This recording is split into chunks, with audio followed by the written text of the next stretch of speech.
نزمی ڕێژەی بەشداریە وڵاتیانی تونس لە هەڵبژاردننی پەرلەمانی ئەو وڵاتەدا جارێکی تر هەواڵی ئەو وڵاتەی گەرم کردەوە. نێرانی سەرۆک کە بڕیار و گۆڕانکاریەکانی بە کودەتا ناودەبن، ئەو بایکۆتەی وڵاتیان بە ڕیفراندۆمی لێسەرنەوەی شەرعیەت لە ناوبراو لە قەڵەم دەدەن و داوای هەڵبژاردنەوەی سەرۆکێکی نوێ دەکەن لە کاتێکدا لە ئەنگرانی هۆکارەکان بۆ بابەتی دیکە دەگێڕنەوە. ويتعلق بما يجري في المجلس النيابي.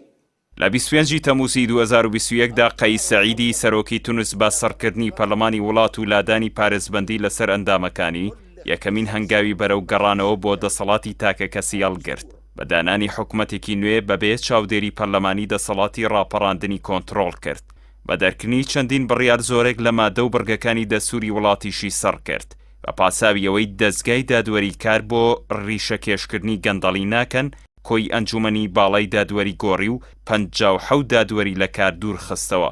دوجار ئەنجومەنی سربەخۆی هەڵبژاردن و یاسای هەڵبژاردنیشی گۆڕی ڕیفراندۆمی بۆ ئەو دەستوورە ئەنجامدا کە دەسەڵاتەکانی سەرۆکی زیاد کردو و پەرلەمانی کردوتە دەستگایەکی کارتۆنی.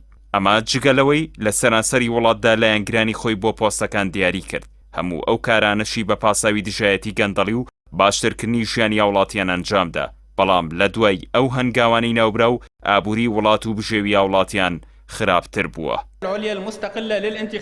فاڕۆق بوعەسکەری سەرۆکی دەستەی باڵای هەڵبژاردنەکان ڕێژەی بەشداریە وڵاتیانی لە هەڵبژاردندا بە لە 8.8 دەنگدەران ڕاگەیان لە کاتێکدا سەرۆکی بەرەی ڕزگاری نیشتیمانی ئەحمەد نەجیب شابی ڕایگەیاند ڕێژەکە لە 2 دەنگدەرانی تێنەپەڕاندووە.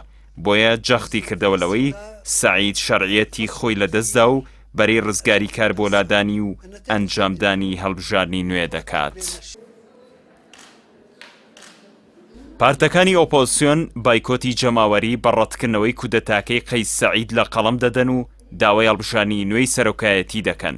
عابیر موسی سەرۆکی پارتی دەسووری ئازادی نزیک لە وڵاتی ئیمارات وتی پێویستە بۆشایی پێگەی سەرۆک ڕابگەێنرێ و هەڵبژاردننی نوێی سەرۆکایەتی ئەنجام بدرێت. بزوتنەوەی ناسا لە تویتێکیدا بۆچوونی خۆی ڕاگەیاند.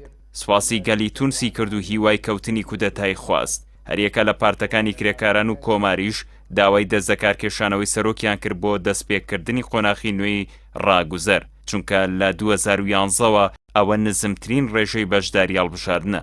عەبدوڕەزاق خولولی سەرۆکی مەکتەبی سیاسی جوڵانەوەی 25 تەمووزی لە یانگری سەعید لەژێر ئەو گوشارەدا داوای هەڵبژاردننی سەرۆکایەتی کرد، بەڵام ئەوەی ڕەت کردەوە بایکۆتەکە شەرعیەتی لە سەرۆک داماڵی بێت.